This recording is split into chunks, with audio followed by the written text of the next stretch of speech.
Hi everyone, ನಾನು ನಿಮ್ಮ ಕನ್ನಡ ಕೋರಿ ಪ್ರೇಮ. ನನ್ನ ಯೂಟ್ಯೂಬ್ ಚಾನಲ್ಗೆ ನಿಮ್ಮೆಲ್ಲರಿಗೂ ಆತ್ಮೀಯ ಸ್ವಾಗತ.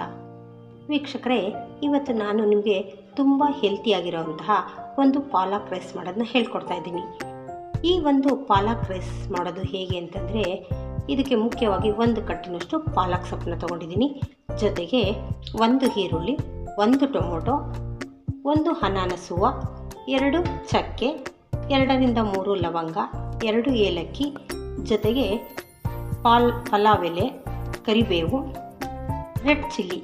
ನೀವು ಬೇಕಿದ್ರೆ ಗ್ರೀನ್ ಚಿಲ್ಲೀಸ್ನ ತೊಗೊಳ್ಬೋದು. ನಾನು ರೆಡ್ ಚಿಲ್ಲೀಸ್ನೇ ಯೂಸ್ ಮಾಡ್ತಾಯಿದ್ದೀನಿ. ಇದು ತುಂಬ ಹೆಲ್ತಿಯಾಗಿರೋವಂಥ ರೆಸಿಪಿ ಹಾಗೂ ಬೆಳಗಿನ ಬ್ರೇಕ್ಫಾಸ್ಟ್ಗೆ 10 ರಿಂದ 15 ನಿಮಿಷದಲ್ಲಿ ಮಾಡಿ ಮುಗಿಸುವಂತಹ ಫಾಸ್ಟಾಗಿ ಮುಗಿಯುವಂತಹ ಬ್ರೇಕ್ಫಾಸ್ಟ್ ಆಗಿದೆ. ಇದ್ರ ಜೊತೆಗೆ ಪಾಲಕ್ ರೈಸ್ ವಿತ್ ಮೊಸರು ಅನ್ನ ಕರ್ಡ್ ರೈಸ್ ಮಾಡ್ತಾಯಿದ್ದೀನಿ. ಆ ಒಂದು ಕರ್ಡ್ ರೈಸ್ ಮಾಡೋಕ್ಕೆ ಯಾವ್ಯಾವ ಸಾಮಗ್ರಿಗಳು ಬೇಕು ಅಂತಂದರೆ, ಒಗ್ಗರಣೆಗೆ ಸ್ವಲ್ಪ ಜೀರಿಗೆ, ಕಡಲೆಬೇಳೆ, ಉದ್ದಿನಬೇಳೆ, 2 ರೆಡ್ ಚಿಲ್ಲೀಸು, ಸ್ವಲ್ಪ ಕೊತ್ತಂಬರಿ, ಸ್ವಲ್ಪ ಕರಿಬೇವು. ಅದ್ರ ಜೊತೆಗೆ 1 ಬೌಲ್ ಮೊಸರು, ಒಂದು ಅರ್ಧ ಬೌಲಷ್ಟು ಹಾಲನ್ನ ತೊಗೊಂಡಿದ್ದೀನಿ.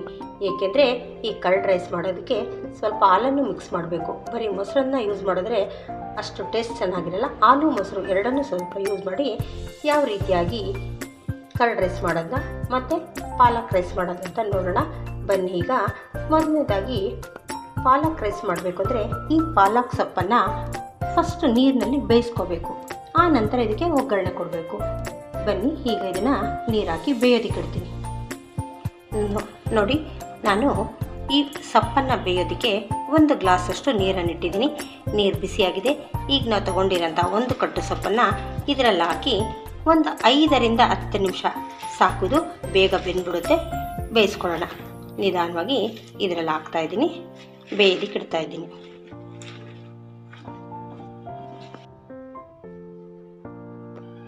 ನೋಡಿ, 5 ನಿಮಿಷ ಆಯಿತು.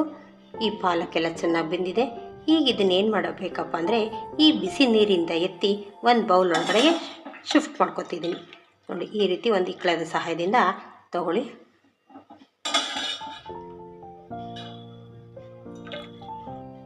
ನೋಡಿ, ನಾವು ತೊಗೊಂಡಿರೋ ಸೊಪ್ಪನ್ನು ನೀರಿಂದ ಬೇರೆ ಎತ್ಕೊಂಡಿದ್ದೀನಿ. ಈಗ ಏನು ಮಾಡಬೇಕಪ್ಪ ಅಂದರೆ, ಇದಕ್ಕೆ ಒಂದು ಅರ್ಧ ಗ್ಲಾಸಷ್ಟು ನೀರು ಹಾಕಬೇಕು. ಯಾಕೆ ಅಂದರೆ ಇದು ಸಂಪೂರ್ಣವಾಗಿ ತಣ್ಣಗಾಗಬೇಕು.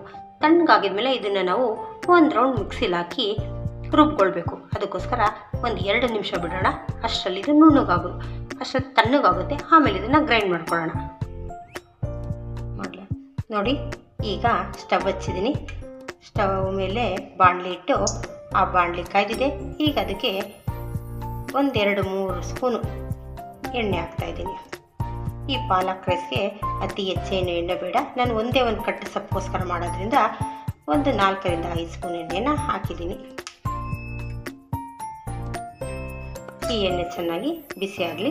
ಬಿಸಿ ಆದಮೇಲೆ ಇದಕ್ಕೆ ಒಗ್ಗರಣೆಗೆ ಯಾವ್ಯಾವ ಪದಾರ್ಥಗಳು ಬೇಕೋ ಒಂದೊಂದನ್ನು ಸೇರಿಸ್ತಾ ಹೋಗೋಣ. ಈಗ ಎಣ್ಣೆ ಕಾಯ್ದಿದೆ. ಅದಕ್ಕೆ ಒಂದು ಅರ್ಧ ಟೀ ಸ್ಪೂನಷ್ಟು ಸಾಸಿವೆಯನ್ನು ಹಾಕ್ತಾಯಿದ್ದೀನಿ. ನೋಡಿ, ಸಾಸಿವೆ ಚೆನ್ನಾಗಿ ಚಿಟಕ್ತಾ ಅಂತ ಇದೆ. ಈ ಒಂದು ಟೈಮಲ್ಲೇ ನಾವು ತೊಗೊಂಡಿರೋಂಥ ಚಕ್ಕೆ, ಲವಂಗ, ಏಲಕ್ಕಿ, ಅನಾನಸ್ ಮೊಗ್ಗು ಎಲ್ಲವನ್ನು ಹಾಕ್ತಾಯಿದ್ದೀನಿ. ಜೊತೆಗೆ ಅದು ಸ್ವಲ್ಪ ಫ್ರೈ ಆಗಿದ ಕೂಡಲೇ ನಾವು ಅದಕ್ಕೆ ಈರುಳ್ಳಿಯನ್ನು ಹಾಕಿ ಫ್ರೈ ಮಾಡ್ಕೊಳ್ಳೋಣ.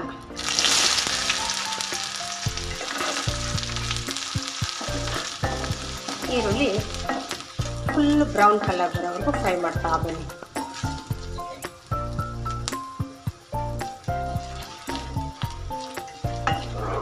ಒಂದು 2 ನಿಮಿಷಗಳ ಕಾಲ ಚೆನ್ನಾಗಿ ಫ್ರೈ ಆಗಲಿ.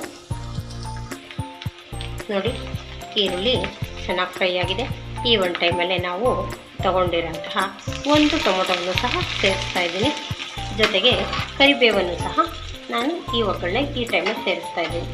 ಇದನ್ನು ಟೊಮೊಟೊ ಸಹ 1-2 ನಿಮಿಷಗಳ ಕಾಲ ಚೆನ್ನಾಗಿ ಇದರಲ್ಲಿ ಬೇಯಿಸೋಣ. ನೋಡ್ತಾ ಇದ್ದೀರಲ್ಲ, ಟೊಮೊಟೊ ಎಲ್ಲ ಚೆನ್ನಾಗಿ ಬೆಂದಿದೆ. ಈಗ ನಾವು ತೊಗೊಂಡಿರೋಂಥ ಚಿಲ್ಲಿ ಪೌಡರ್ನ ಇದಕ್ಕೆ ಸೇರಿಸ್ತಾ ಇದ್ದೀನಿ.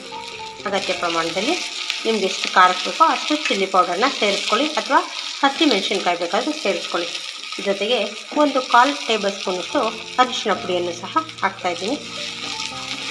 ಜೊತೆಗೆ ನಾವು ರುಬ್ಬಿಟ್ಕೊಂಡಿದ್ವಲ್ಲ, ಆ ಒಂದು ಪಾಲಕನ್ನು ಈ ಒಂದು ಟೈಮಲ್ಲಿ ಸೇರಿಸ್ಕೊಳ್ಳೋಣ. ನೋಡಿ ಎಷ್ಟು ನೀಟಾಗಿದೆ, ಎಷ್ಟು ಗ್ರೀನ್ ಕಲರ್ ಆಗಿದೆ. ಈ ಒಂದು ಗ್ರೇವಿನ ಇದರೊಳಗಡೆಗೆ ಸೇರಿಸ್ಕೊಳ್ಳೋಣ. ಸೇರಿಸಾಗಿದ್ದ ಮೇಲೆ ಇದಕ್ಕೆ ರುಚಿಗೆ ತಕ್ಕಷ್ಟು ಉಪ್ಪು ಹಾಕೋಣ.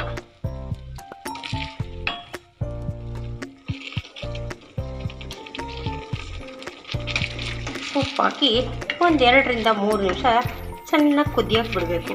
ಯಾಕೆ ಅಂತಂದರೆ ಈ ಗ್ರೇವಿ ಎಲ್ಲ ಚೆನ್ನಾಗಿ ಕುದ್ರೆ ಎಣ್ಣೆ ಮೇಲೆ ಬರುತ್ತೆ, ಆಗ ರುಚಿ ಹೆಚ್ಚಾಗುತ್ತೆ. ಅಲ್ಲಿನವರೆಗೂ ಒಂದು 2 ನಿಮಿಷ ಕೈ ತಿರುಗಿಸ್ತಾ ಇದನ್ನು ಚೆನ್ನಾಗಿ ಕುದಿಯೋದಕ್ಕೆ ಬಿಡೋಣ.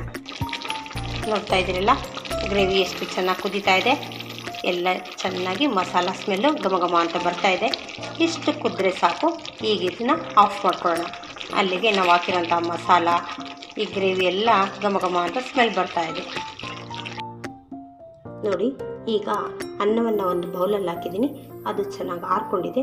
ಈ ಒಂದು ಟೈಮಲ್ಲಿ ನಾವು ಮಾಡಿಟ್ಕೊಂಡಿರೋಂಥ ಗ್ರೇವಿನ ಅದರಲ್ಲಿ ಹಾಕಿ ಅನ್ನಕ್ಕೆ ನಿಮ್ಗೆ ಎಷ್ಟು ಗ್ರೇವಿ ಬೇಕೋ ಅಷ್ಟು ಹಾಕಿ ಅದಕ್ಕೆ ನೀಟಾಗಿ ಕಲಿಸ್ಕೊಳ್ಳೋಣ. ನೋಡ್ತಾ ಇದ್ದೀರಲ್ಲ ಎಷ್ಟು ಕಲರ್ಫುಲ್ ಆಗಿದೆ ಅಂತ. ನೋಡೋದಕ್ಕೇ ಇಷ್ಟ ಆಗುತ್ತೆ, ಬೇಗ ತಿನ್ನಬೇಕು ಅನ್ನಿಸ್ತಾ ಇರುತ್ತೆ. ಅಷ್ಟು ಹೆಲ್ತಿಯಾಗಿರೋಂತಹ ಈ ಪಾಲಕ್ ರೈಸ್ನ ಎಲ್ಲರೂ ಇಷ್ಟಪಟ್ಟು, ಮಕ್ಕಳು ದೊಡ್ಡವರು ಎಲ್ಲರೂ ತಿಂತಾರೆ. ಈಗ ಇದಕ್ಕೆ ಒಳ್ಳೆಯದೊಂದು ಮಿಕ್ಸ್ ಕೊಡೋಣ.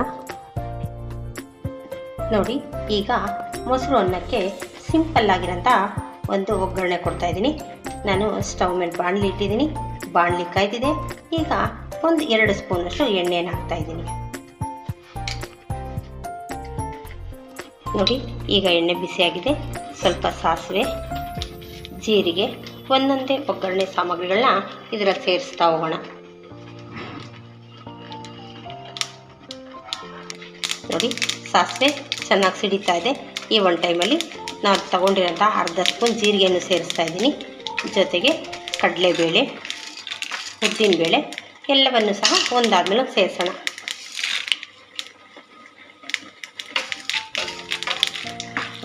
ಈಗ ಸ್ವಲ್ಪ ಅದು ಬ್ರೌನ್ ಕಲರ್ ಬರೋವರೆಗೂ ಫ್ರೈ ಮಾಡೋಣ. ನೋಡಿ, ಕಡಲೆಬೇಳೆ ಎಲ್ಲ ಫ್ರೈ ಆಗಿದೆ.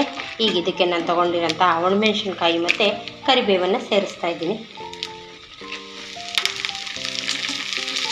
ಇದು ಜಸ್ಟ್ ಒಂದು ಮಿಕ್ಸ್ ಮಾಡಿ ಸಾಕು. ಕೊತ್ತಂಬರಿಯನ್ನು ನಾವು ಈ ಒಗ್ಗರಣೆ ಆರಿದ ಮೇಲೆ ಅನ್ನ ಇದಕ್ಕೆ ಮಿಕ್ಸ್ ಮಾಡಬೇಕಾದ್ರೆ ಹಾಕಿದ್ರೆ ಆಗುತ್ತೆ. ಇಲ್ಲಿಗೆ ಮೊಸರು ಅನ್ನಕ್ಕೆ ಒಗ್ಗರಣೆ ರೆಡಿಯಾಗಿದೆ. ಈಗ ಸ್ಟವನ್ನು ಆಫ್ ಮಾಡ್ಕೊಳ್ತೀನಿ. ನೋಡಿ, ಎಲ್ಲ ಬೇಳೆ, ಉದ್ದಿನಬೇಳೆ, ಕಡಲೆಬೇಳೆ ಎಲ್ಲ ಚೆನ್ನಾಗಿ ಫ್ರೈ ಆಗಿದೆ. ಈ ಒಂದು ಟೈಮಲ್ಲಿ ನಾನು ಸ್ಟವನ್ನು ಆಫ್ ಮಾಡ್ಕೊತಾ ಇದ್ದೀನಿ. ನೋಡಿ, ನಾವು ತೊಗೊಂಡಿರೋಂತಹ ಒಗ್ಗರಣೆ ಆರಿದೆ. ಬಿಸಿ ಕಡಿಮೆ ಆದಮೇಲೆ ಈ ಅನ್ನನೂ ಸಹ ನಾನು ಬಿಸಿ ಕಡಿಮೆ ಆಗಿದೆ ಆರೋದಕ್ಕೆ ಬಿಟ್ಟಿದ್ದೀನಿ. ಅನ್ನನೂ ಬಿಸಿ ಕಡಿಮೆ ಇರಬೇಕು, ಈ ಒಗ್ಗರಣೆನೂ ಆರಿರಬೇಕು. ಈ ಒಂದು ಟೈಮಲ್ಲಿ ನಾವು ಕರ್ಡ್ ರೈಸ್ನ ಮಿಕ್ಸ್ ಮಾಡ್ಕೊಳ್ಳೋಣ. ನಾನು ತಗೊಂಡಿರೋಂಥ ಒಗ್ಗರಣೆನ ಇದರಲ್ಲಿ ಹಾಕ್ತಾಯಿದ್ದೀನಿ.